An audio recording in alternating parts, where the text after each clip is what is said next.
mengembang gitu. Ya, ini kelebihannya. Jadi lipid itu hidrofobik, jadi tidak larut dalam air sehingga hal-hal yang tadi saya sampaikan itu tidak mungkin terjadi gitu. Kemudian terdapat dalam semua bagian tubuh serta dapat diekstraksi dari materi hidup dengan menggunakan pelarut nonpolar seperti kloroform, benzena, dan etil ether. Untuk fungsi dari lipid sendiri, yang pertama sebagai sumber energi, jadi cadangan energi gitu. Kemudian bisa menjadi salah satu penyusun dari hormon. Jadi hormon penyusunnya ya bukan hanya dari protein, tapi juga dari asam lemak. Berikutnya pelarut beberapa vitamin ya, vitamin A, kemudian D, E, dan K. Kemudian juga berperan sebagai isolator panas, kemudian pelindung organ penting seperti yang saya sampaikan tadi, kemudian ciri kelamin sekunder, dan juga sebagai bahan penyusun membran sel. Ya, kalau salah satu bentuk membran sel mungkin lipid bilayer gitu. Kemudian berikutnya adalah lipoprotein. Nah, untuk lipoprotein nanti akan kita coba bahas di slide berikutnya. Selanjutnya kita akan bahas tentang absorpsi lipid untuk triasil gliserol atau kita singkat TG. Jadi sebagian besar makanan yang kita konsumsi yang di situ ada sumber lemak gitu ya. Salah satu komponennya itu adalah lipid, maka bentuknya adalah triasil gliserol. Bagaimana proses pemecahannya? Yaitu melalui sistem metabolis dengan cara pencernaan, entah itu dari sisi kimia di dalam mulut ataupun dari sisi kimiawi yang ada di dalam usus halus gitu. Jadi dicerna, kemudian diabsorpsi dengan bantuan ya asam lemak ataupun garam empedu yang dihasilkan oleh empedu yang dihasilkan dari hati gitu. Jadi ketika posisi trigliserida, triasil gliserid itu ada di usus halus, di posisi itulah yang sebetulnya eh, asam lemak ataupun garam empedu itu turun, kemudian untuk memecah triasil gliserid, ya triasil gliserolnya ini yang kemudian dalam bentuk yang lebih sederhana menjadi mono yang tadinya tri gitu ya, menjadi mono asil gliserol. Jadi perannya pemecahannya itu dengan bantuan enzim yang ada di lipase yang ada dihasilkan oleh pankreas dan juga garam empedu yang dihasilkan oleh empedu ya, dari empedu sendiri ya dihasilkan dari hati gitu. Yang kemudian untuk emulsifikasi lemak dalam sistem pencernaan dan melarutkannya ke dalam bentuk misel gitu. Jadi bentuk misel ini bentuk di mana yang kemudian mampu untuk diserap oleh lumen yang ada di usus halus.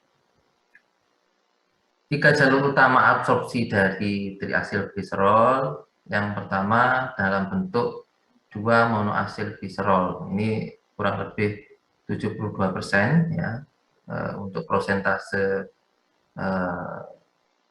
besar absorpsinya. Kemudian dalam bentuk yang kedua 1 monoasil gliserol itu sebesar 6%. Kemudian dalam bentuk gliserol sekitar 22%. Untuk transport lipid ya, jadi ketika triasil gliserol itu berada di dalam usus, kemudian hati, kemudian dalam bentuk yang lain itu ada beberapa jalur transport lipid yang bisa dilakukan. Yang pertama, triasil gliserol dari usus yang berasal dari makanan, maka di usus yang kemudian arah target organnya itu di luar hepar ya melalui jaringan ekstrahepatik akan terjadi oksidasi Sedangkan ketika ingin ditimbun, terus kemudian ingin dijadikan cadangan lemak, maka dari usus kemudian didepositkan di jaringan lemak, kemudian ditimbun atau dengan istilah esterifikasi. Kemudian dari hati, ya, untuk transport dari hati, ya, triglyceride itu hasil sintesis kalau misalkan dari hati. Dari hati yang kemudian ingin diarahkan ke jaringan ekstrahepatik melalui proses oksidasi. Sedangkan kalau misalkan ingin ditimbun pada jaringan lemak juga akan terjadi esterifikasi. Berbeda kemudian dari kolesterol yang merupakan salah satu bentuk lipid, ya, yang kemudian kalau misalkan dari transport kolesterol dari usus, ya, dari usus yang berasal dari makanan, ketika dari usus ingin transportkan ke hati, yaitu melalui proses oksidasi. Sedangkan ketika di jaringan lemak sama seperti yang ada terjadi di hati maupun di usus, maka terjadi proses esterifikasi. Berbeda dengan 3 organ yang lain, ya. Jadi ketika asam lemak hasil dari lipolisis, pemecahan dari asil gliserol yang dalam jaringan lemak, ketika dari jaringan lemak dari cadangan, ya, dalam bentuk ketika sudah ditimbun kemudian ingin dipecah kembali untuk jadi energi itu ATP, maka kalau misalkan target ingin ditransportnya itu ke jaringan ekstrahepatik, maka prosesnya terjadi oksidasi asam lemak gitu.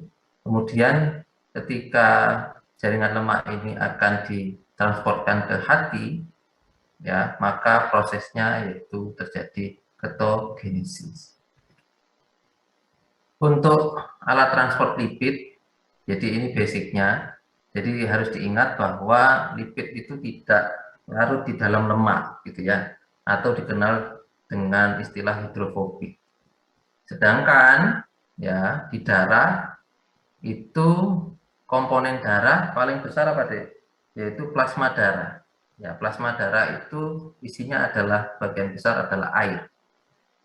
Bagaimana lipid ataupun lemak ini bisa terdistribusi ke seluruh organ, gitu ya. Kalau misalkan jalurnya di awalnya itu melalui saluran cerna, maka alat transport lipid di dalam darah itu dikenal dengan istilah lipoprotein, ya, lipoprotein. Dari lipoprotein sendiri ini kalau misalkan dilihat dari namanya lipoprotein, berarti lipid dan protein. Jadi sebagian lipid ataupun sebagiannya itu adalah protein. Dengan bentuk lipoprotein ini yang kemudian lipid itu bisa terdistribusi di seluruh jaringan ataupun di seluruh organ melalui sirkulasi darah. Nah, jadi perlu diingat, nah, kalau misalkan protein dan karbohidrat itu larut dalam air, sedangkan lipid itu tidak bisa. Sehingga lipid butuh instrumen ataupun alat, ya, alat transport, yaitu dalam bentuk lipoprotein. Untuk strukturnya, ya, terdiri dari lemak polar itu dalam bentuk fosfolipid ataupun lemak agak polar yaitu kolesterol bebas, kemudian lemak yang non polar yaitu triacylglycerol, kemudian kolesterol ester, sedangkan untuk proteinnya yaitu apoprotein. Ini untuk pembagian lipoprotein, ya, berdasarkan densitasnya ataupun kepadatannya. Kita kenal bentuk lipoprotein yaitu kilomikron, kemudian VLDL atau kepanjangannya yaitu very low density lipoprotein, ya. Jadi kalau misalkan bisa dilihat dari namanya saja, berarti untuk kepadatannya sangat sangat ringan atau sangat rendah, gitu ya, untuk kepadatannya.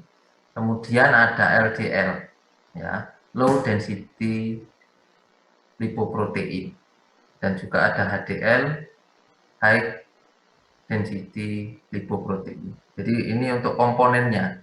Jadi ketika kita lihat dari kilomikron, maka persentase untuk fosfolipidnya sangat banyak ya dalam komponen yang ada di kilomikron. Sedangkan untuk di PLDL, ya PLDL, komponen yang paling besar juga fosfolipid, sedangkan pada yang low density lipoprotein LDL itu untuk trigliseridnya atau TG-nya itu sangat besar dibandingkan dengan fosfolipid.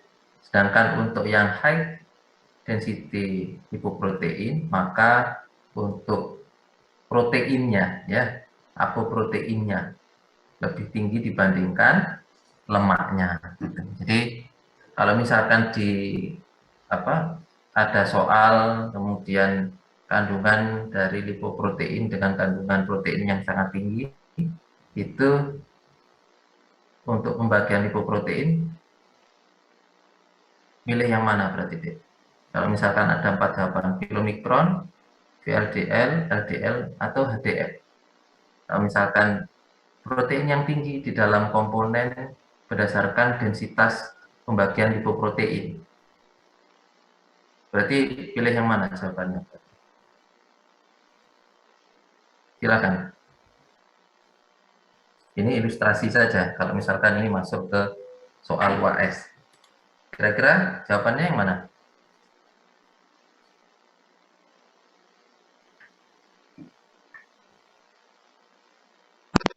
HDL, Dok. Yang mana? Ahmad. Julian.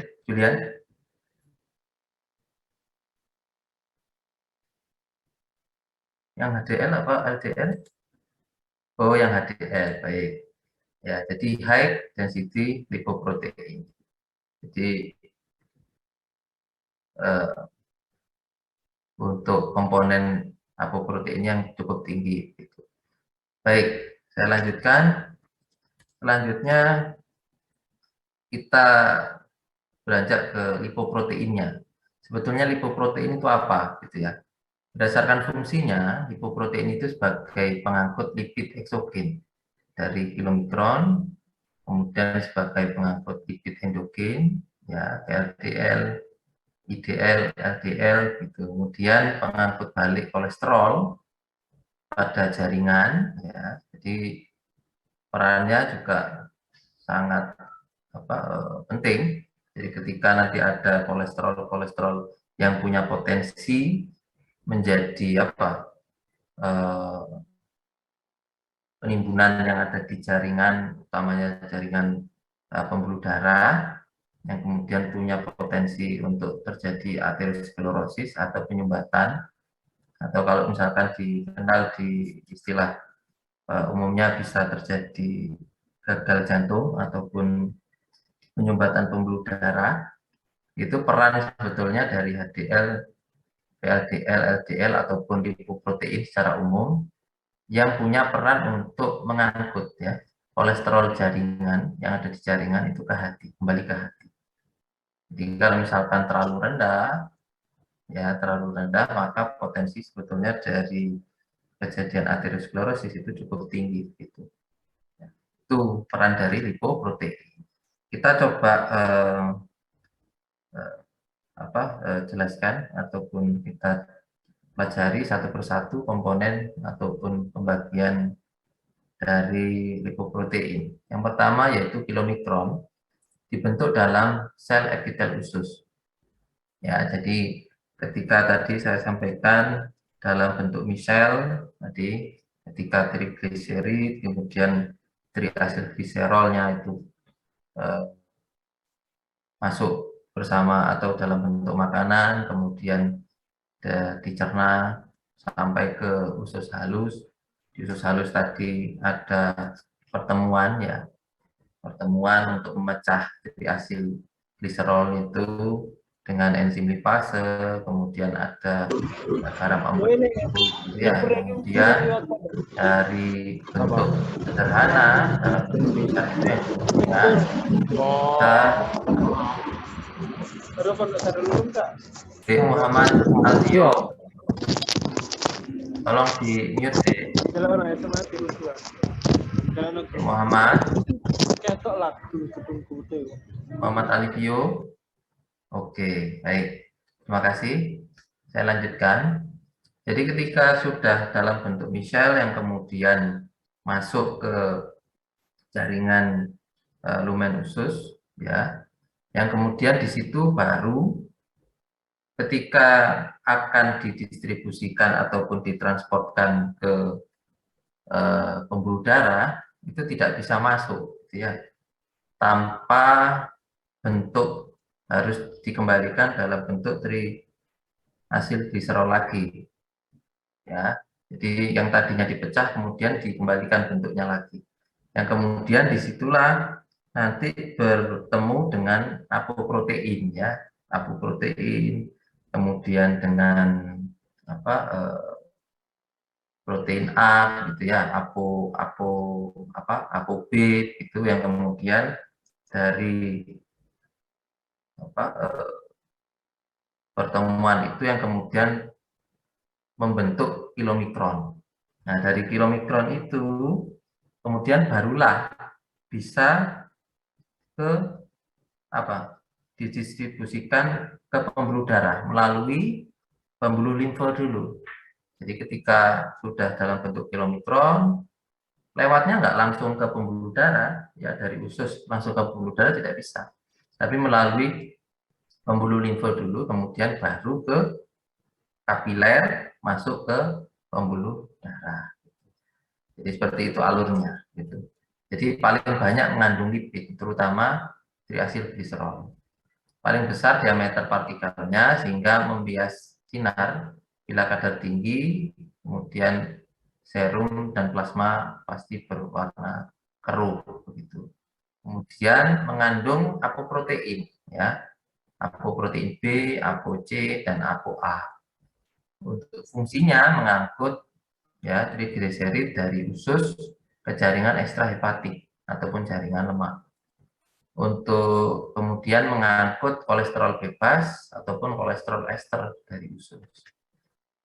Untuk lipoprotein, ya, lipoprotein lipase ataupun LPL pada pembuluh darah kapiler akan menghidrolisis triasilgliserol dari kilomikron menjadi asam lemak, ya, melalui proses oksidasi.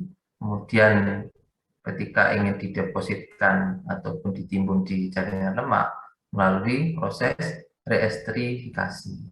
Sedangkan untuk gliserol itu langsung didistribusikan ataupun langsung ditransportkan ke hati. Akibat dari hidrolisis yang dilakukan oleh LPL, ya, lipoprotein lipase, menyebabkan partikel kilomikron itu menyusut, sehingga triasilgliserolnya berkurang.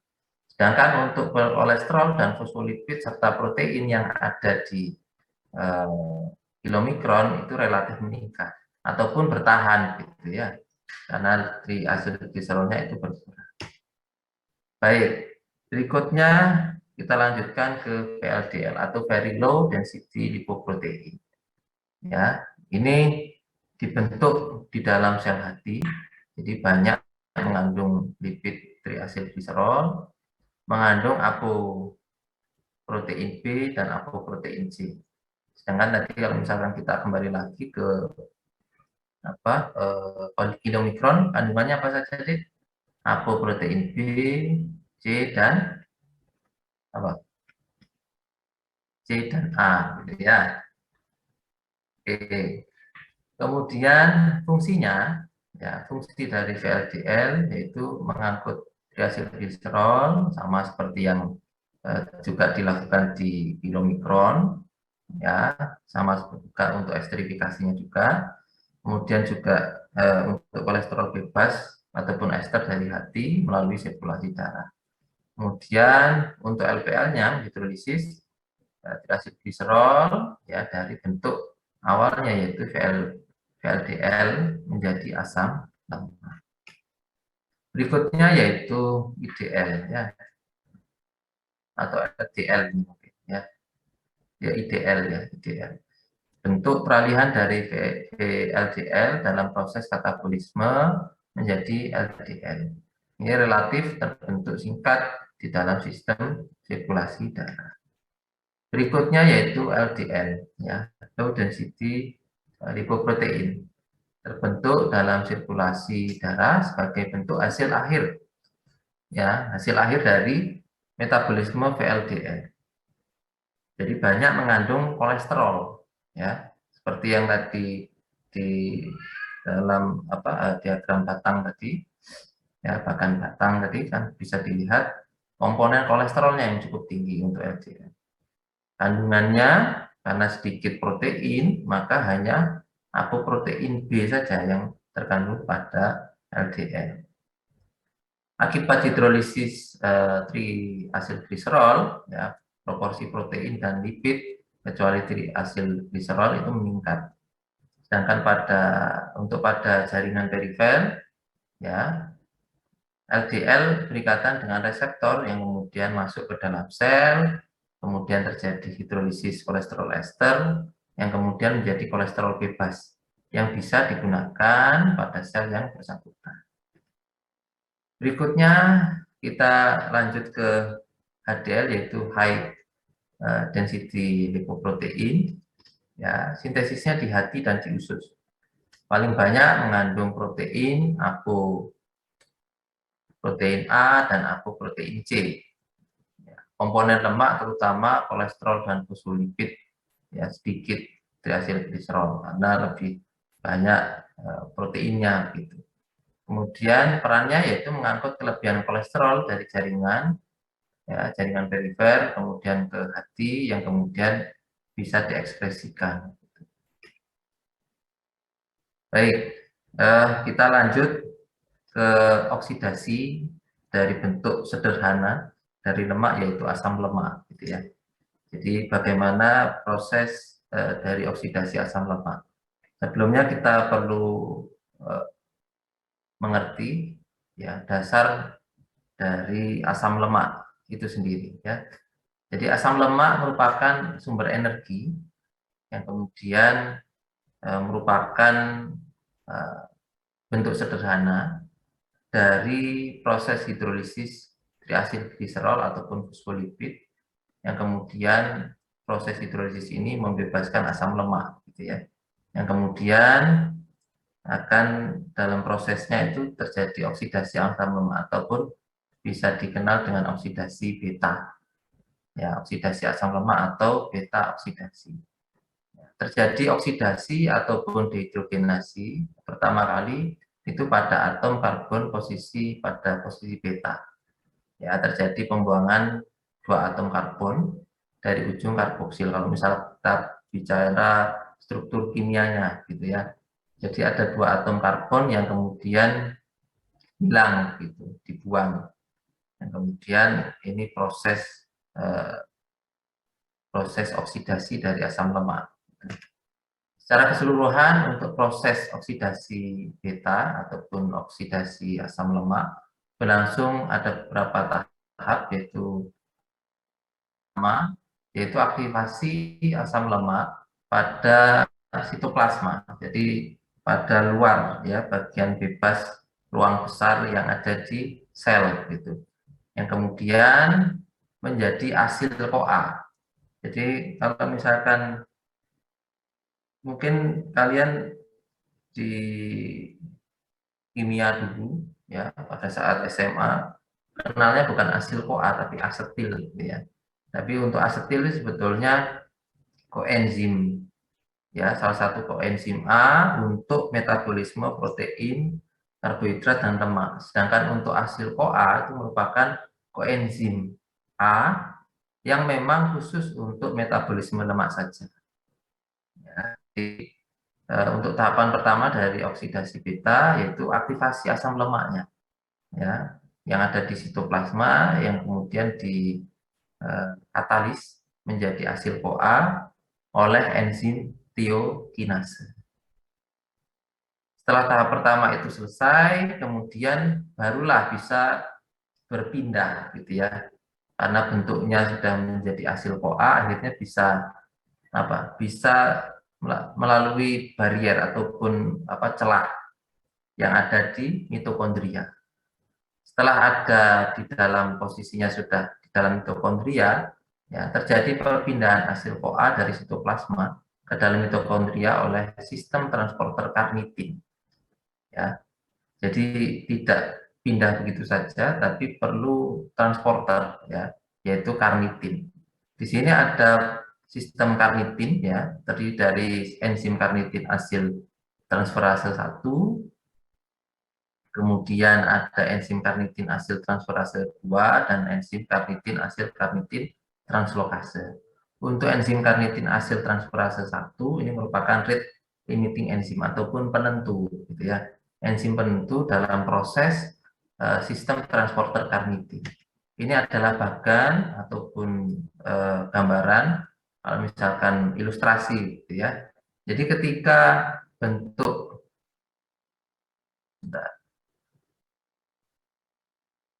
oke, jadi ya, ketika bentuk asil CoA, ya, hasil CoA itu sudah dibentuk, ya, sudah dibentuk, kemudian ingin dipindahkan melalui sistem karnitin tadi, yaitu perlu apa? Perlu adanya bentuk, ya, bentuk berbeda, ya. Jadi dirubah bentuknya dulu.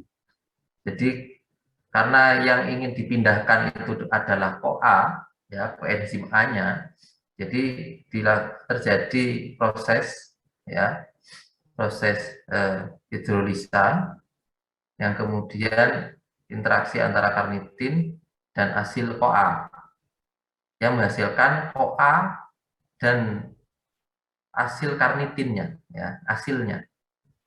Dari hasil karnitinnya itu kemudian mampu untuk berpindah, ya, transport melalui atau bisa melewati inner mitokondria membran. Dari bentuk hasil karnitin itu yang kemudian sudah masuk ke mitokondria, karena di mitokondria itu ada enzim A yang bebas, sehingga mampu untuk kemudian dirubah kembali bentuknya dari hasil karnitin A, kemudian berinteraksi dengan koenzim A yang kemudian menghasilkan karnitin kembali dan hasil CoA kembali. Yang kemudian untuk hasil CoA-nya itu bisa berlanjut ke proses tahapan kedua untuk oksidasi beta. Jadi memang untuk tiap proses yang terjadi di tiap organel sel itu memang kompleks, ya. Jadi ini hanya salah satu saja dari sekian banyak proses yang terjadi di organel sel. Oke, selanjutnya kita lanjutkan. Jadi ini gambaran dari proses transport karnitinnya. Berikutnya energi, ya, energetika oksidasi asam lemak. Jadi ini coba kita hitung gitu. Jadi dalam berjalannya proses ataupun siklus yang terjadi selama oksidasi asam lemak, kira-kira menghasilkan berapa ATP gitu, berapa mol ATP. Ketika ini contohnya pada asam palmitat, ya, dalam bentuknya CH3, CH2, 14COH, mengalami 7 siklus. Untuk tiap siklusnya menghasilkan 5 mol ATP. Ya, sehingga untuk 7 siklus berarti 35 mol ATP. Untuk oksidasi 1 molekul asetil CoA dalam siklus TCA, ya, akan menghasilkan 12 mol ATP yang merupakan hasil oksidasi asam palmitat, ya, menghasilkan 8 molekul asetil CoA. Jadi untuk 8 molekulnya itu kali 12 mol ATP dari hasil 1 mol asetil CoA tadi, sehingga menghasilkan 96 mol ATP. Sehingga ketika dihitung brutonya, ya, energi bruto yang dihasilkan itu 96 ditambahkan 35 mol ATP, sehingga didapatkan 131 mol ATP. Untuk aktivasi asam lemak, ya, asam lemak dibutuhkan dalam prosesnya tadi, ya, proses untuk siklusnya tadi, itu membutuhkan 2 mol ATP. Sehingga energi bersih yang dihasilkan 131 dikurangi 2, sehingga bersihnya yaitu 129 mol ATP. Sehingga kalau misalkan ini muncul di dalam soal, ya, misalkan dalam proses oksidasi asam lemak, ya, dengan 7 siklus, berapa energi neto yang dihasilkan, maka jawabannya adalah 129 mol ATP. Gitu ya. Jadi perhitungannya tolong nanti dipelajari, perhatikan saja, kemudian poin pentingnya energi bruto, kemudian energi aktivasi maupun energi netonya yang kemudian perlu diingat. Baik. Selanjutnya yaitu sintesis de novo asam lemak atau dikenal dengan lipogenesis. Jadi pemecahan lipid, ya. Untuk sumber asam lemaknya ya melalui makanan ataupun diet, dikenal dengan istilah diet, kemudian sintesis dalam tubuh, jadi pemecahan jaringan lemak, deposit lemak yang ada di dalam jaringan lemak gitu. Kemudian untuk bahan pembentukan asam lemak ataupun palmitat adalah asetil CoA yang berasal dari glikolisis, ya. Jadi dari proses glikolisis ataupun dari proses katabolisme asam amino. Jadi dalam proses asetil CoA yang ada di metabolisme protein ataupun dalam proses metabolisme karbohidrat, ya, glikolisis maupun katabolisme. Selain itu juga membutuhkan, selain asetil CoA juga membutuhkan NADPH, ya, reaksi enzimalat atau HMP-SAN, ya, reaksi TCA. Ini yang juga punya peran dalam reaksi respirasi, gitu. Dalam proses reaksi respirasi itu akan kalian pelajari, gitu. Berikutnya ketika nanti di metabolisme karbohidrat, gitu ya. Kemudian juga membutuhkan ATP dan CO2. Kemudian untuk sintesis de novo ada beberapa tahapan. Yang pertama yaitu pembentukan malonyl CoA yang kemudian dilanjutkan dengan sintesis palmitat dari asetil CoA. Ya, untuk proses sintesis de novo ini terjadi terutama di dalam hati, ya, di sitosul, kemudian di bawah dan disimpan dalam jaringan lemak sebagai diasil gliserol. Untuk tahapan sintesis de novo sudah saya sampaikan tadi, yaitu yang pertama pembentukan malonyl CoA, yang kedua yaitu sintesis palmitat dari asetil CoA. Untuk tahapan pertama untuk pembentukan malonyl CoA yang juga merupakan sebagai penambah 2 atom C. Jadi kalau misalkan oksidasi itu kita kehilangan 2 atom C, maka untuk pembentukan malonyl CoA kita tambahkan 2 atom C. Dari bentuk asetil CoA yang tadi merupakan hasil dari glikolisis ataupun proses katabolisme, itu yang coba dimanfaatkan untuk dirubah menjadi malonyl CoA dengan bantuan asetil CoA, enzim asetil CoA karboksilase dan juga biotin, ya, yang merupakan hasil dari ATP ditambahkan CO2, ya, dan kemudian dari biotin ini atau dikenal dengan salah satu vitamin, ya, ini bentuk vitamin juga, atau dikenal kalau misalkan dari textbook yang saya baca yaitu ini vitamin H, gitu, untuk biotin, ya. Dari proses ini yang kemudian menghasilkan malonyl CoA. Jadi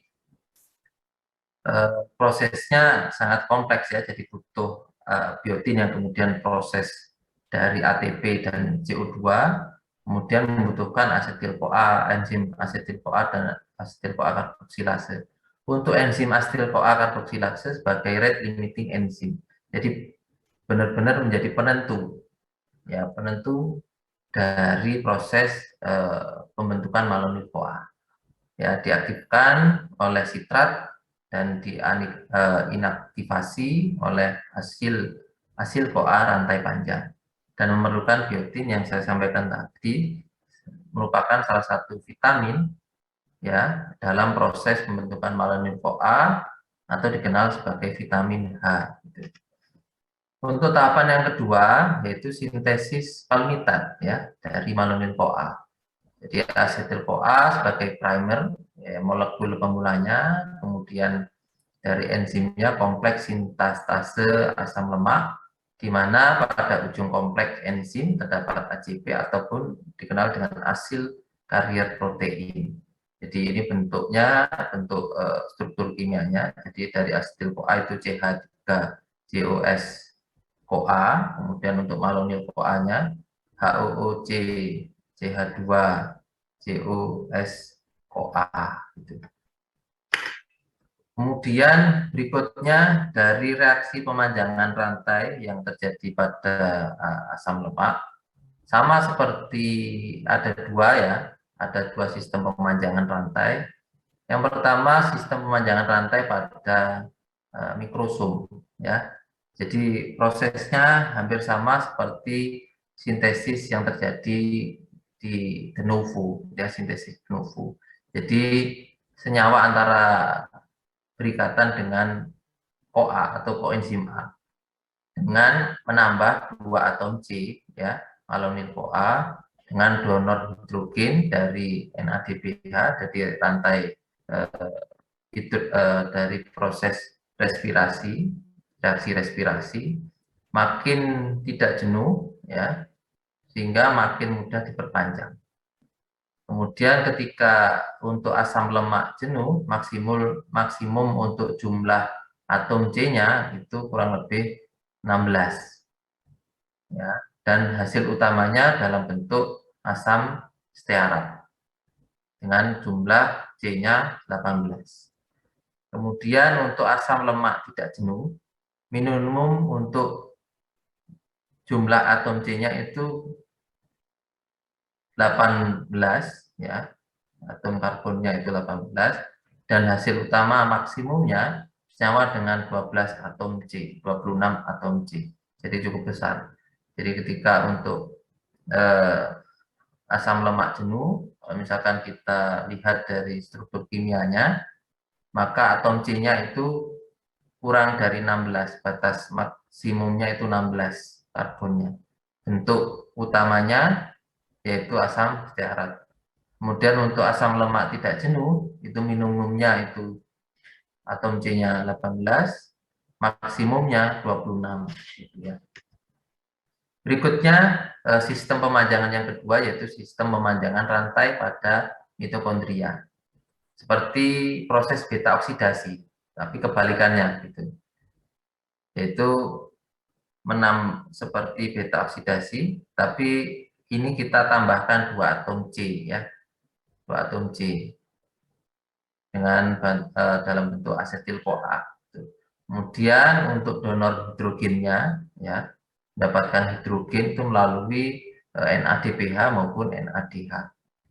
Bila rasio NADH dibandingkan dengan NAD itu ternyata lebih tinggi, maka terjadi pemanjangan rantai.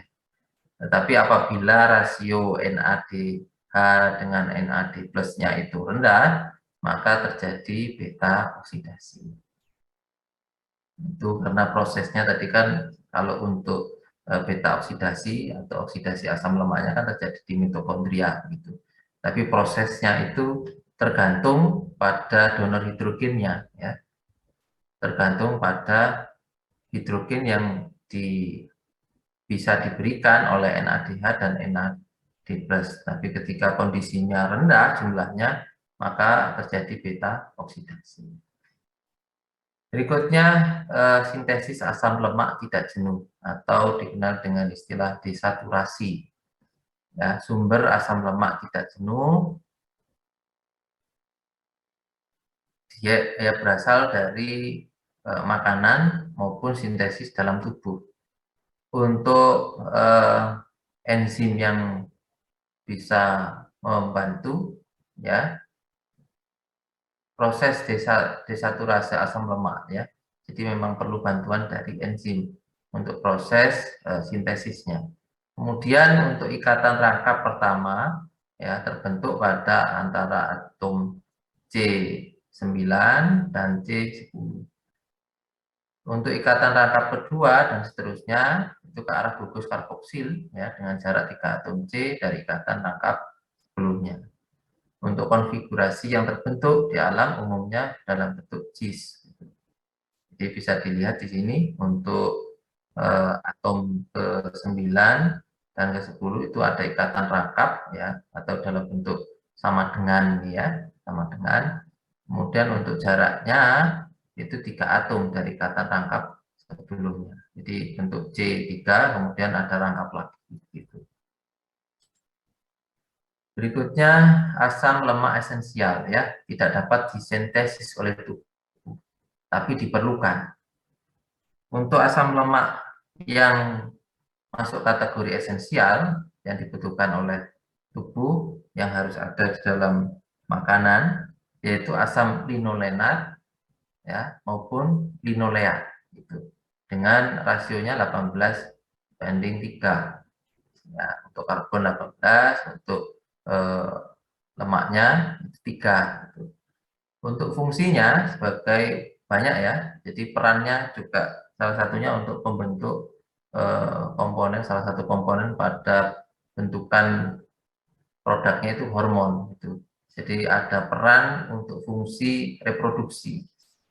Kemudian yang kedua menyusun membran sel dan lipoprotein. Pada keadaan defisiensi ataupun kekurangan, tubuh dapat melakukan kompensasi ya, kompensasi. Jadi coba untuk memberikan alternatif gitu. Jadi dalam bentuk asam lemak polienoat ya. Jadi ketika asam lemak linoleat maupun linolenat itu tidak didapatkan dari makanan, maka ada kompensasi dalam tubuh membentuk asam lemak polienoat. Jadi contohnya misalkan terjadi defisiensi asam linoleat dalam terjadi pemanjangan rantai dan desaturasi asam palmitat itu menjadi delta 9 eikosatrionat ya dalam rasionya 20:3. Ya ini salah satu derivat dari asam polineoat ya, yaitu bentuk prostaglandin ya. Jadi sifatnya itu mirip hormon. Untuk contohnya PG1 ya, prostaglandin 1 itu dihasilkan dari asam linoleat, kemudian PG2 ataupun prostaglandin 2 dari asam arachidonat, kemudian untuk prostaglandin 3 dari asam linoleat. Berikutnya kita bahas tentang sintesis triasilgliserol ya, atau kita singkat dengan TG. Jadi sebetulnya untuk triasilgliserol itu memang fungsinya ya salah satunya juga disimpan ataupun juga ditransportkan ya dalam bentuk lipoprotein ya. Epitel mukosa dari usus ataupun ke hati gitu. Yang kemudian juga dikeluarkan dalam air susu ya. Ya, dari bentuk triasilgliserol itu juga dikeluarkan dalam air susu pada masa laktasi. Berikutnya juga ditemukan juga untuk proses sintesisnya itu terjadi bisa dimanfaatkan ya. Kalau misalkan dari jumlahnya itu di otot dan di ginjal itu jumlahnya relatif sedikit.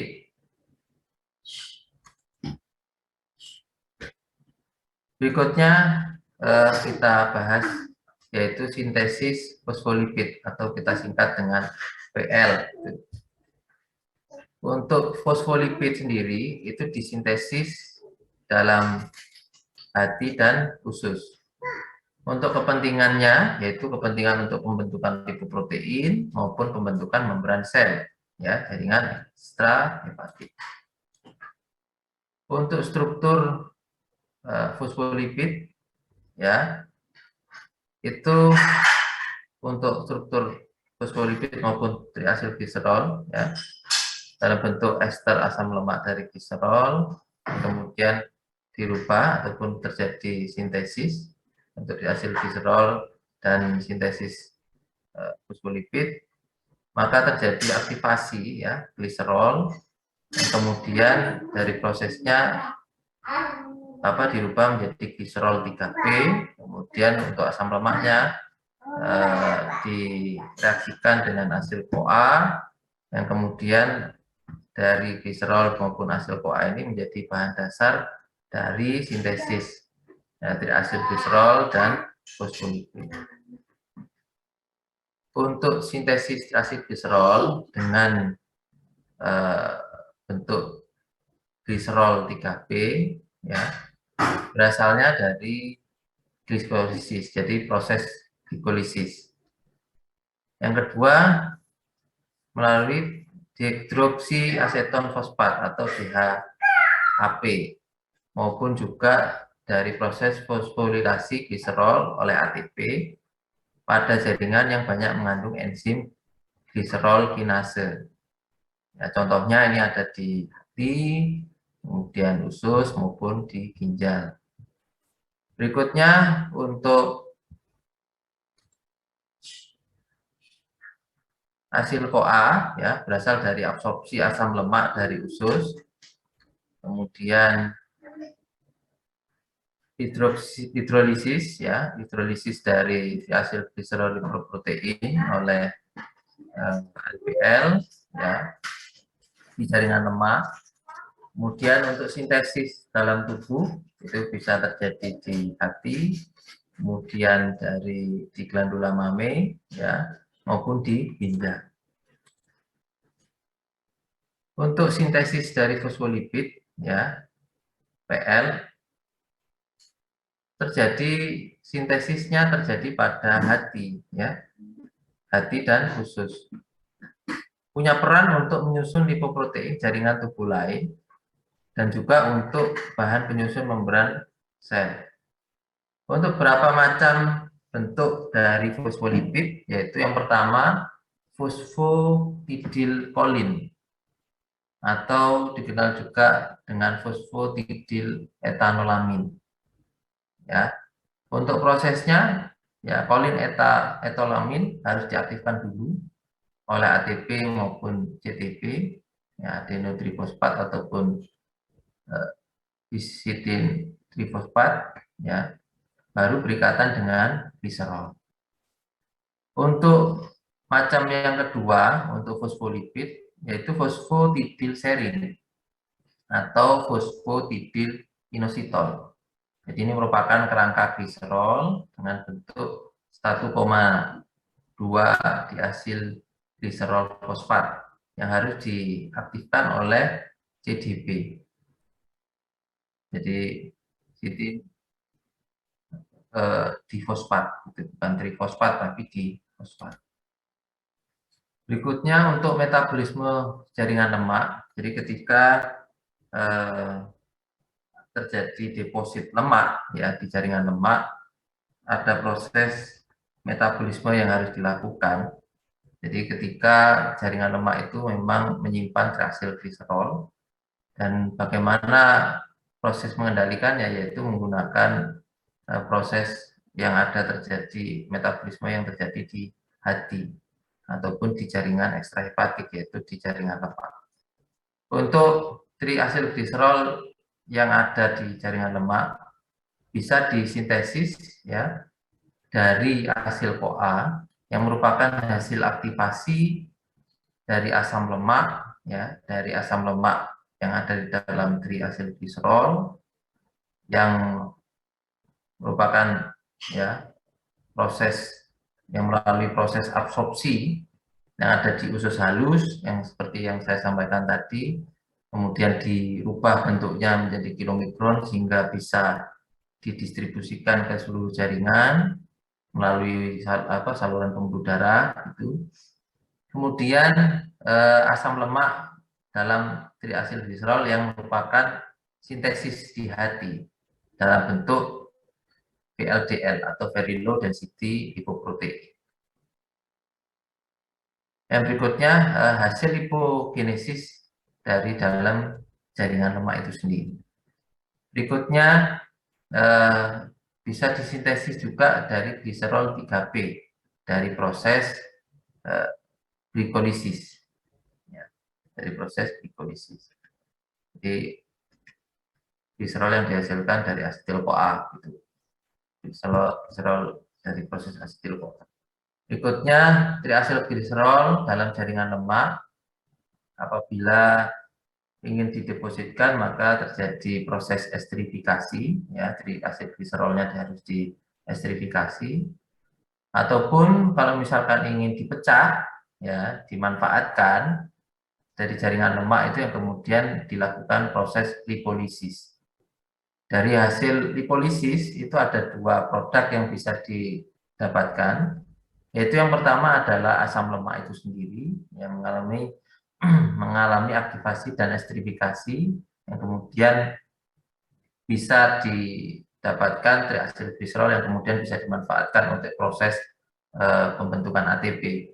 Berikutnya yaitu gliserol, ya. Hasil kedua dari lipolisis yaitu gliserol.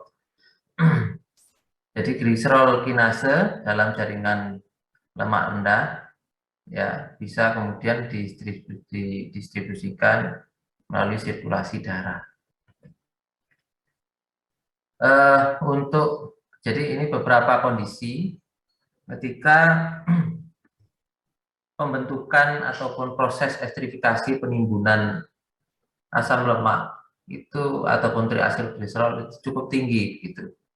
Maka dibandingkan dengan proses pemecahannya. Jadi kalau misalkan kita bicara manusia gitu ya ataupun manusia ketika aktivitasnya itu rendah gitu ya, aktivitas olahraga ataupun aktivitas sehariannya itu rendah berbanding terbalik dengan aktivitas konsumsinya, makannya gitu, ataupun konsumsi lemaknya cukup tinggi, maka sebetulnya proses estrifikasi itu cukup tinggi terjadi dalam tubuh. Berbanding terbalik dengan lipolisis, ya. Lipolisisnya cukup rendah karena aktivitasnya juga cukup rendah gitu. Sehingga apa yang terjadi? Triacylglycerolnya itu menumpuk di dalam jaringan. Jadi deposit lemaknya cukup tinggi, ya. Bagaimana apabila kebalikannya, estrifikasinya cukup rendah, tapi ya penimbunannya asam lemak itu cukup rendah di jaringan, tetapi lipolisisnya, ya pemecahannya itu cukup tinggi, proses lipolisisnya itu cukup tinggi.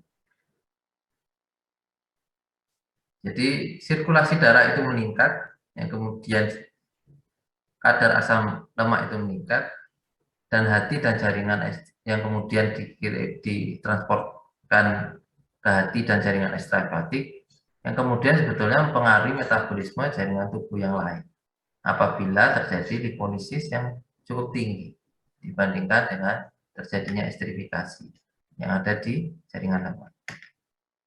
Faktor-faktor yang mempengaruhi lipolisis yang pertama yaitu hormon sensitif lipase atau HSL. Ini juga menjadi hormon ataupun enzim penentu gitu ya. Ya. Jadi rate limiting enzim. Ya. Kenal kalau misalkan penentu itu pasti kita kenal dengan rate limiting enzim pada lipolisis. Ya. Berperan sebagai katalisis ya dari triacylglycerol yang kemudian dipecah menjadi diacylglycerol. Ini bentuknya bisa inaktif ataupun aktif. Ya, untuk aktivitasnya dipengaruhi dari beberapa enzim, yaitu yang pertama ada adenyl laksiklase. Ini merupakan hasil dari sintesis CAMP. Kemudian enzim fosfodiesterase itu dari degradasi dari CAMP ataupun dari CAMP sendiri ya mengaktifkan protein kinase, enzim protein kinase dan juga dipengaruhi dari aktivitas protein kinase yang mengaktifkan HSL itu sendiri. Jadi saling berkaitan. Berikutnya dari hormon insulin ya. juga dipengaruhi dari hormon insulin yang punya peran untuk menghambat dari adeninat siklase dan juga mengaktifkan fosfodiesterase, ya, yang kemudian karena diaktifkannya fosfodiesterase enzim ini akan menghambat proses lipolisis apabila enzim fosfodiesterase ini diaktifkan. Berikutnya ACTH, ya, hormon ACTH, kemudian TSH, glukagon, growth hormone, epinefrin dan norepinefrin. Ini yang kemudian ketika ini ada, ya, maka otomatis adeninat siklase itu diaktifkan, yang kemudian bisa memacu proses lipolisis, ya, proses lipolisis. Berikutnya tiroid, ya, hormon tiroid, kemudian glukokortikoid.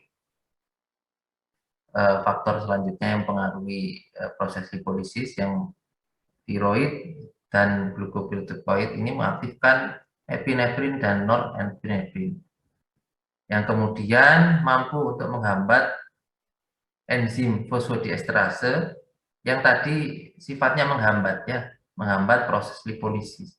Ketika dari fosfodiesterase ini dihambat, maka sebetulnya hambatannya sudah hilang sehingga merangsang proses lipolisis, ya, aktivasi ataupun tidak ada kendala untuk proses lipolisis. Berikutnya yaitu faktor selanjutnya yang mempengaruhi lipolisis yaitu asam nikoniat dan PG ataupun prostaglandin itu sendiri. Ya, prostaglandin, hormon prostaglandin menghambat adeninat siklase, ya, jadi malah menghambat adeninat siklase yang kemudian pasti juga akan menghambat proses lipolisis. Selain itu juga yang faktor yang berikutnya yaitu kafein, ya. Jadi senyawa aktif dari kafein yang kemudian punya peran untuk menghambat fosfodiesterase. Sehingga ketika hambatan dalam proses lipolisis itu sudah hilang atau sudah dihambat oleh kafein, maka proses lipolisisnya akan berlangsung. Oke, itu kita bahas tadi dari proses ataupun beberapa faktor yang mempengaruhi lipolisis. Berikutnya yaitu mobilisasi asam lemak, ya.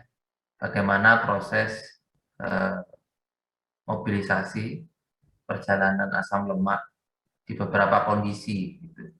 Yang pertama kondisi puasa ataupun kelaparan, ya, di mana kadar glukosa darah itu menurun, yang kemudian menyebabkan sekresi insulinnya juga menurun.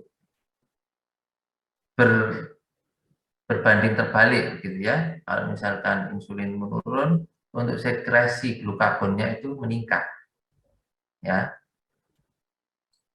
Untuk glukosa yang masuk ke sel adiposit itu turun, kemudian pembentukan gliserolnya juga 3B tadi juga turun, ya. Maka estrifikasi, ya, penimbunan pasti turun, ya. Yang kemudian disitulah juga, ya, berbanding terbalik dengan estrifikasi yang menurun, maka lipolisis akan meningkat. Karena kondisi, ya, tidak ada makanan yang masuk, ya, sehingga untuk pembentukan gliserol 3B-nya tidak bisa meningkat, sehingga estrifikasi juga menurun. Sehingga kompensasinya yaitu lipolisis, ya, untuk memenuhi asam lemak yang kemudian dimanfaatkan dalam proses metabolisme, maka terjadi lipolisis untuk kompensasinya. Maka lipolisis meningkat. Asam lemak bebas dalam sel adipositnya itu juga meningkat. Sehingga mobilisasi asam lemak yang kemudian yang sudah dihasilkan asam lemak bebas tadi, maka bisa dimobilisasi ke sirkulasi darah. Jadi bisa saja kalau misalkan posisi kelaparan ataupun posisi diet begitu, maka sebetulnya deposit-deposit lemak yang ada di jaringan itu dimanfaatkan dalam proses lipolisis untuk menghasilkan energi salah satunya gitu. Karena untuk lemak itu kan sebagai sumber energi tertinggi ya dibandingkan dengan protein maupun karbohidrat. Berikutnya dari kondisi stres ya. Kalau kondisi stres, sekresi epinefrin dan epinefrin meningkat, maka proses lipolisisnya meningkat. Jadi kecuali kalau misalkan stres itu malah makannya banyak, berbeda ya.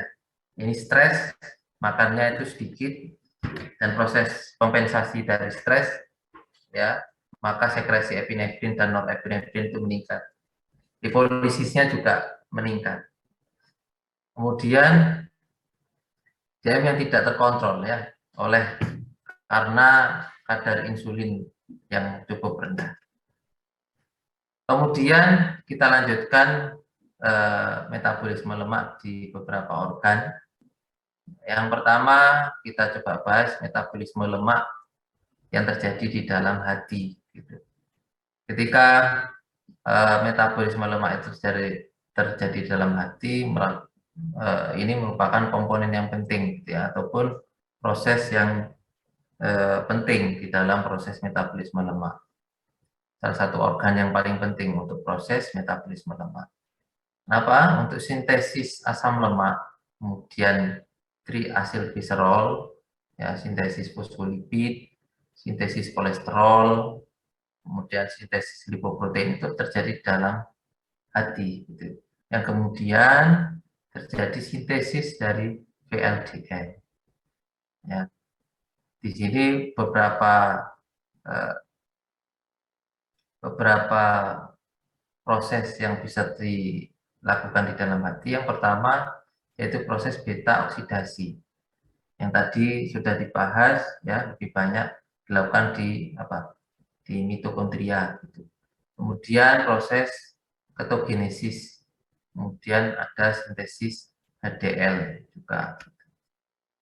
Kita coba bahas, tadi sudah dibahas untuk beta oksidasi, kita coba bahas untuk ketogenesis ya. Untuk ketogenesis ini proses pembentukan senyawa keton di dalam tubuh yang terdiri dari asetoasetat, kemudian ada hidroksibutirat maupun aseton. Untuk tempat sintesisnya ya berada di dalam hati. Untuk asam lemak yang berasal dari hati, ya merupakan yang kemudian merupakan hasil sintesis. Coba untuk dimobilisasi, ya dimobilisasi, ditransportkan, yang kemudian bisa dimanfaatkan sebagai asam lemak yang kemudian didepositkan dalam proses esterifikasi ataupun dimanfaatkan ya melalui beta oksidasi yang kemudian membentuk asetil-CoA yang kemudian bisa masuk ke proses TCA ataupun ketogenesis.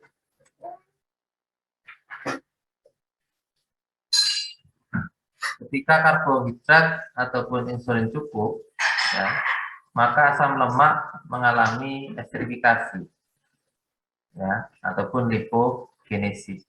Jadi terjadi deposit, gitu ya. Kemudian untuk beta oksidasinya dihambat.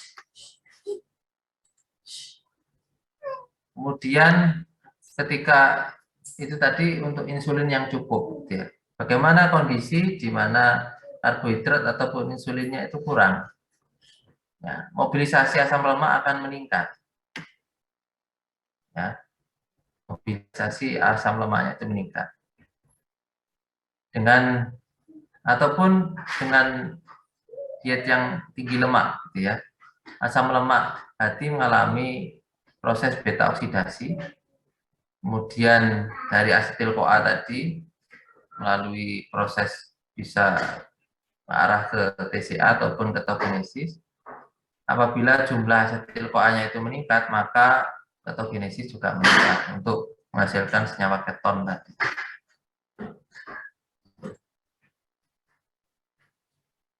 Di organ hati, ya, organ hati itu tidak memiliki enzim untuk memecah senyawa keton menjadi asetil-CoA.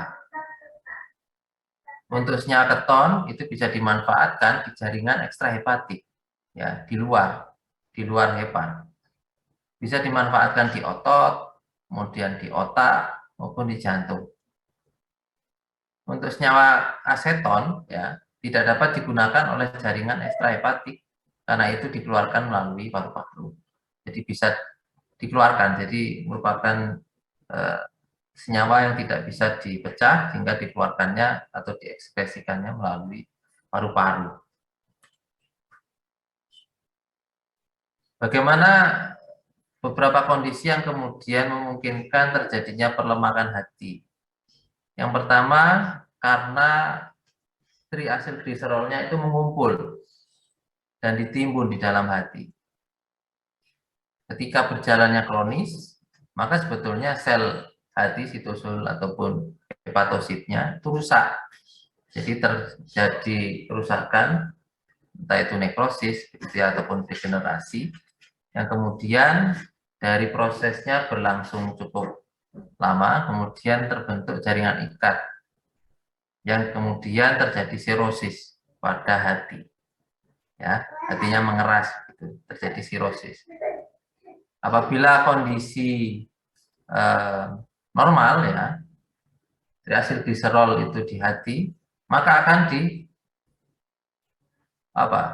dibentuk, disintesis, ya, dengan bentuk yang lain, ya, dalam bentuk VLDL, ya, very low density lipoprotein. Jadi dikombinasikan dengan protein yang kemudian dimanfaatkan oleh seluruh jaringan tubuh melalui proses sirkulasi yang disirkulasikan melalui pembuluh darah.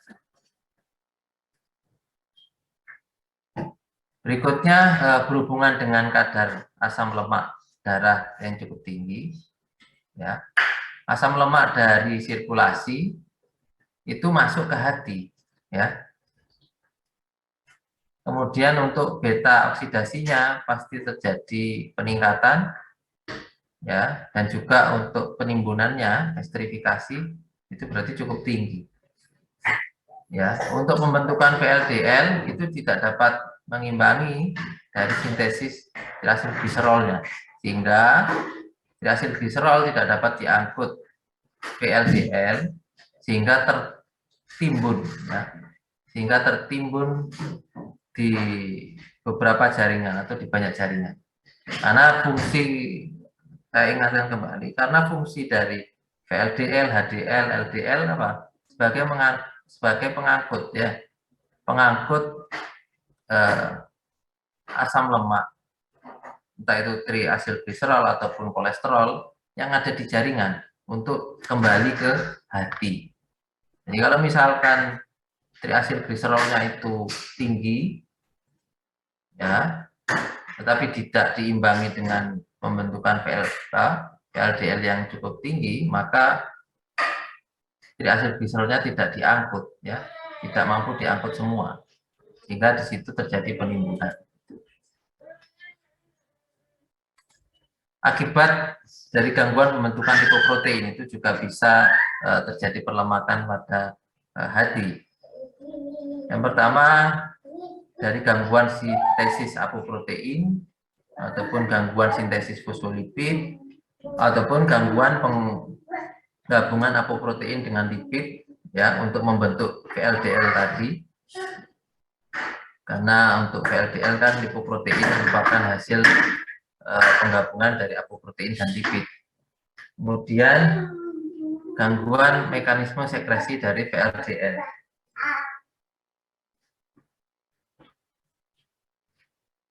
Untuk perlemakan hati, faktor yang selanjutnya yaitu apa? Alkoholisme, ya. Jadi terlalu banyak konsumsi alkohol ataupun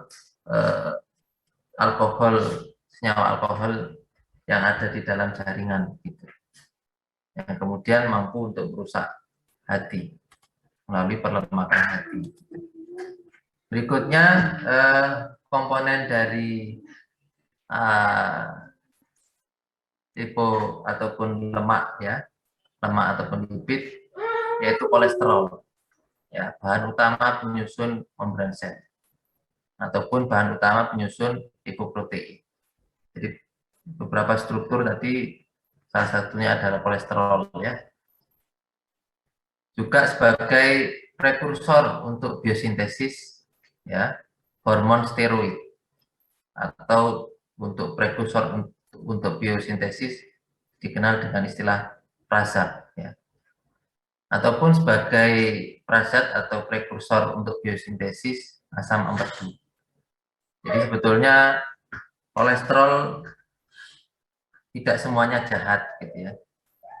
Jadi kolesterol itu ya ketika bisa dimanfaatkan dengan baik ataupun kondisi organnya itu bagus, utamanya hati, maka sebetulnya mampu untuk menghasilkan komponen ataupun hormon ataupun asam empedu yang memang penting dalam proses dimanfaatkan dalam proses metabolisme di dalam tubuh. Jadi ketika dietnya 300 sampai 750, maka sebetulnya mampu untuk disintesis 650 sampai 1000 mg per hari untuk produknya kasewani. Kemudian apabila di tumbuhan ya, di tumbuhan bentuknya bukan kolesterol tapi dikenal dengan bentuk fitosterol. Berikutnya untuk sintesis kolesterol sendiri itu terjadi di dalam sitosul ya, di sel sitosul yang ada di dalam hepar. Yang pertama prosesnya yaitu terjadi pembentukan mevalonat ya, dengan struktur kimianya 6 karbon ya, dari asetil CoA yang kemudian menjadi 2 karbon ya. Kemudian tahapan yang kedua pembentukan senyawa squilen ya, yang menghasilkan 30C yang merupakan hasil dari mevalonat yang 6C tadi, 6 karbon tadi. Berikutnya tahapan ketiga yaitu pembentukan kolesterol itu sendiri dari senyawa squilen ya, yang dari 30C ya, 30 ikatan karbon menjadi 27 karbon untuk kolesterol itu sendiri. Berikutnya yaitu HMG ya, ataupun hidroksi metilglutaril koenzim A, HMG CoA. Ini juga menjadi enzim penentu, rate limiting enzyme ya. Di hati itu dihambat oleh kolesterol. Jadi ini salah satu hormon penentu yang ketika beberapa kondisi itu terjadi penghambatan ya, terjadi penghambatan. Jadi ketika di hati ada beberapa kondisi ketika pembentukan kolesterol itu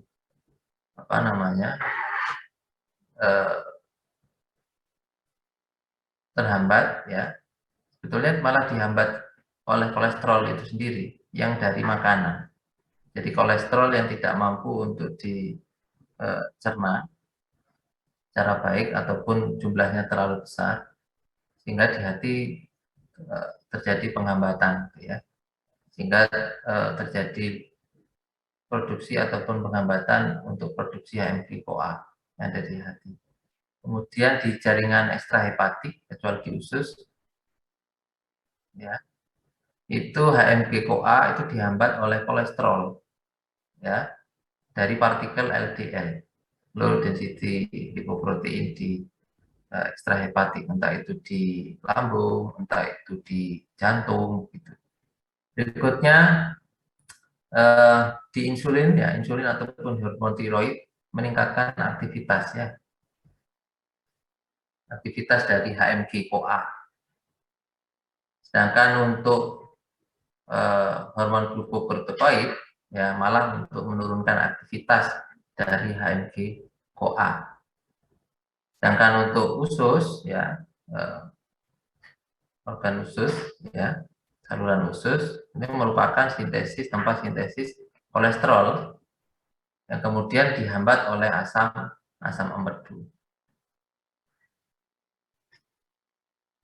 Untuk transport kolesterol, ketika di lumen usus, ya bentuknya kilomikron, yang kemudian seperti yang saya sampaikan di awal tadi, untuk dapat didistribusikan ke seluruh jaringan melalui pembuluh darah. Untuk asal dari kolesterol, ya itu juga berasal dari usus dalam bentuk kilomikron maupun dari jaringan perifer ya dalam bentuk HDL, high density lipoprotein, walaupun jumlahnya sedikit kecil itu. Kemudian dari hasil sintesis dari kolesterolnya sendiri. Kemudian ekskresi kolesterol ya. Jadi pengeluaran ataupun ekskresi kolesterol. Kolesterol itu tidak dapat dipecah ya menjadi CO2 dan H2O. Jadi bentuknya utuh gitu ya. Bisa dikonversi menjadi asam empedu, tapi membutuhkan vitamin C. Ya. Jadi bisa dipecah ataupun dikonversi menjadi asam empedu, bisa dimanfaatkan untuk menghasilkan asam empedu, membutuhkan vitamin C. Untuk bentuk asam empedu ya primer itu posisinya ada di sitosul dengan bentuk folat ataupun kenodioksikolat ketika kolesterol itu dipecah ataupun direaksikan dengan vitamin C ya sehingga di empedu primer yang ada di hepar itu di sitosul itu bentuknya dalam bentuk folat dan kenodioksikolat. Sedangkan di empedu sekunder ya posisinya itu di saluran pencernaan ya itu dalam bentuk dioksikolat ataupun litokolat. Nah, sebetulnya bisa dimanfaatkan ya, bisa dimanfaatkan menjadi asam empedu yang kemudian digunakan kembali untuk memecah triasilgliserol menjadi bentuk yang lebih sederhana, kemudian bisa didistribusikan ke seluruh tubuh. Untuk transport kolesterol dari usus, ya kolesterol yang berasal dari usus, yang pertama kolesterol dari makanan, ya kolesterol bebas, bentuknya kolesterol bebas ataupun kolesterol ester yang kemudian dihidrolisis oleh enzim kolesterol esterase dalam lumen usus, ya prosesnya sama seperti tadi, jadi dalam bentuk kilomikron yang kemudian mampu untuk diabsorpsi. Kemudian yang kedua, kolesterol yang merupakan hasil sintesis. Ya, kolesterol yang disintesis oleh usus yang kemudian sebagian besar itu mengalami estrifikasi atau penimbunan di jaringan lemak. Jadi ini prosesnya, jadi gambaran bagannya. Ya. Jadi ketika kolesterol ester, kemudian kolesterol bebas, triacylglycerol ataupun fosfolipid, ya, dan juga apoprotein itu ada di lumen usus, ya usus halus, yang kemudian agar bisa didistribusikan ke seluruh tubuh harus dibentuk menjadi kilomikron, ya kilomikron dalam bentuk kilomikron yang kemudian bisa dilanjutkan kembali ataupun bisa didistribusikan tidak langsung ke pembuluh kapiler tapi melalui pembuluh limfe dulu, kemudian pembuluh kapiler darah yang kemudian bisa didistribusikan ke seluruh tubuh. Ataupun kalau misalkan khusus untuk kilomikron yang kemudian dimanfaatkan oleh hati ya dari kilomikron remnan ya kemudian ditransportkan ke hati yang kemudian dihidrolisis sebagian besar kolesterol ester ya. Sebaliknya, bagaimana kalau misalkan transport kolesterol ya posisinya itu dari hati ke jaringan perifer. Jadi dalam bentuk VLDL ya. Jadi kalau misalkan tadi dari usus ke hati itu dalam bentuk kilomikron. Tapi kalau misalkan dari hati ke jaringan perifer itu bentuknya VLDL. Jadi dibawa dalam bentuk VLDL atau very low density lipoprotein dalam bentuk lipoprotein. Yang kemudian dari hati ya ke pembuluh kapiler kemudian disirkulasikan, dari sirkulasi yang kemudian dipecah kembali ya, beberapa komponen hilang ataupun turun sehingga bentuknya berubah menjadi IDL yang kemudian terjadi penyesuaian kembali menjadi low density lipoprotein, kemudian barulah bisa sampai ke jaringan berikat. Untuk LDL ya berikatan dengan reseptor spesifik pada permukaan sel jaringan perifer ataupun tepatnya di endositosis ya.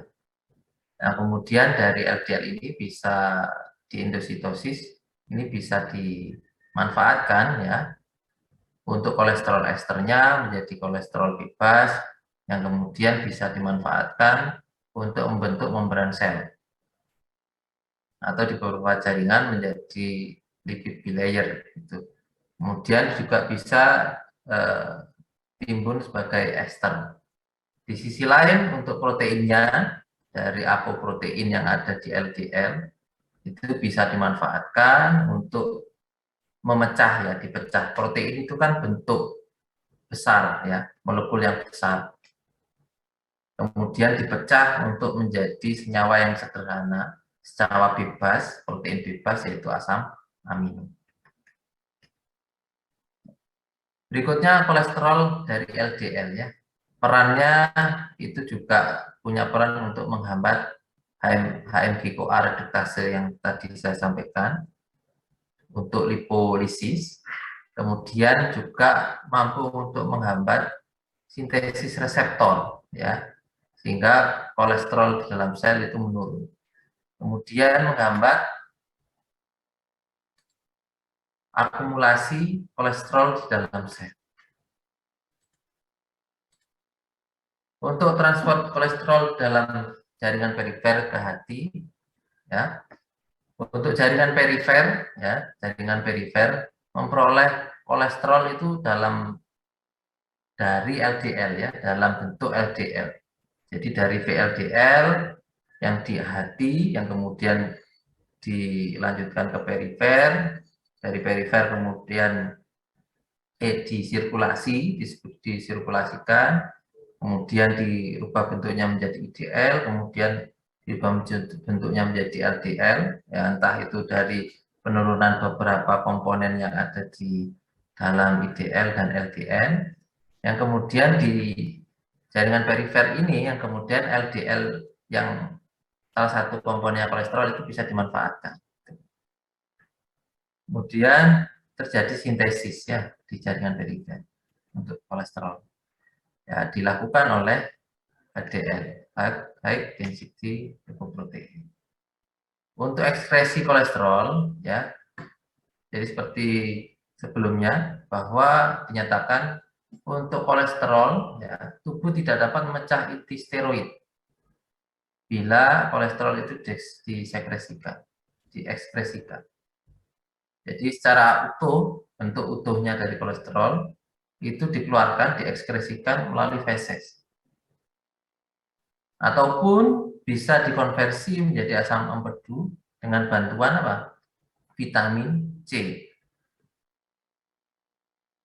Jadi tidak heran kalau misalkan di rumah makan ya, rumah makan Padang, kemudian di sate kambing gitu ya. Pilihannya pasti di situ ada apa? Es jeruk gitu ya, atau jeruk hangat gitu. Karena disitulah sebetulnya kalau misalkan kita sudah mempelajari biokim, oh ternyata ada perannya gitu ya. Pilihannya sebetulnya malah untuk memecahnya itu harus memperbanyak minum vitamin C gitu ya. Sehingga untuk kolesterolnya itu bisa dipecah menjadi asam empedu, tidak dibuang ataupun tidak memberikan efek menghambat ke beberapa produksi enzim yang punya peran sebetulnya untuk metabolisme yang lain. Gitu. Ya. Konversi kolesterol menjadi asam empedu terjadi dalam hati, ya, memerlukan vitamin C, kemudian dihambat oleh asam empedu feedback inhibition. Hasilnya berupa asam empedu primer, ya, yang ada di sitosul dengan bentuk folat dan ketotiksolat, di mana dalam hati terkonjugasi dengan glisin maupun taurin. Untuk asam empedu primer dan kolesterol dalam hati itu dikeluarkan ke usus, ya. Jadi bentuknya itu dikeluarkan ke usus yang kemudian untuk kolesterolnya sebagian besar diabsorpsi kembali bersama kolesterol dari makanan, sebagian diubah oleh bakteri, ya, dimanfaatkan oleh bakteri di dalam usus menjadi coprostanon dan coprostanol dan dikeluarkan melalui feses bersama sisa kolesterol. Jadi dimanfaatkan oleh bakteri yang ada di saluran cerna, khususnya di usus halus gitu. Dan asam empedu, ya, seperti yang saya sampaikan di awal, jadi asam empedu yang dihasilkan oleh hati, ya, hasil dari pemecahan kolesterol dengan bantuan vitamin C itu ternyata dimanfaatkan kembali, gitu ya, untuk memecah, ya, memecah triasilgliserol. Selain itu asam empedu primer itu dimodifikasi oleh bakteri usus menjadi asam empedu sekunder, ya. Jadi dengan bantuan bakteri dirubah bentuknya menjadi asam empedu sekunder, dirubah bentuknya menjadi diaksokolat dan litokolat. Bagian besar asam empedu primer dan sekunder direabsorpsi, ya, melalui vena porta kembali ke hati. Sebagian kecil diekskresikan melalui feses. Baik, jadi itu materi yang cukup panjang, ya, cukup panjang dari metabolisme lemak. Sampai di sini ada yang mau ditanyakan?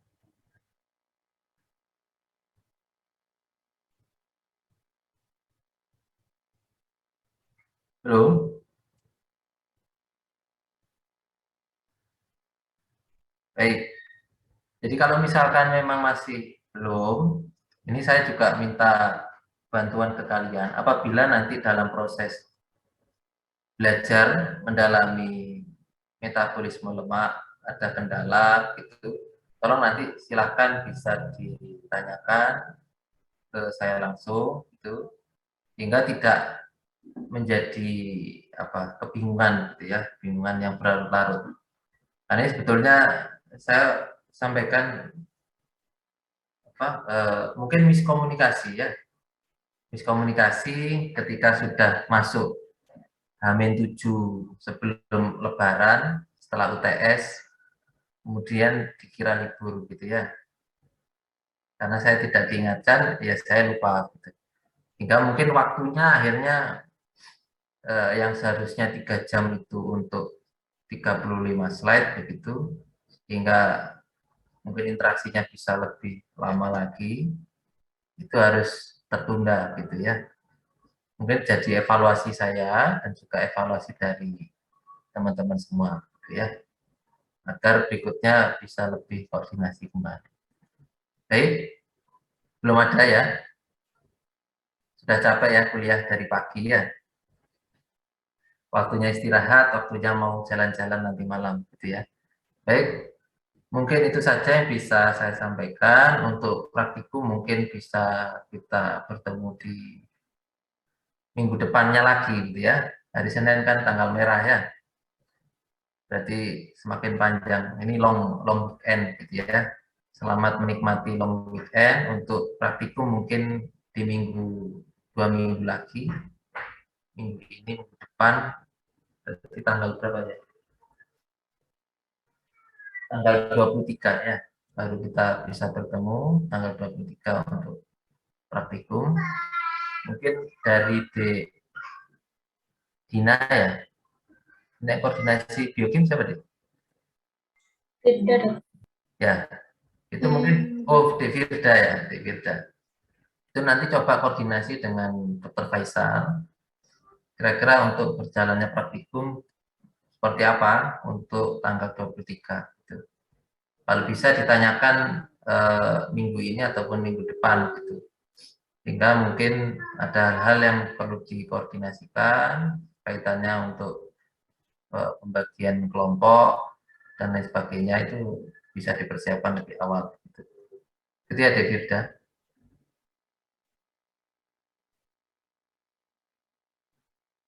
Oke, ya baik.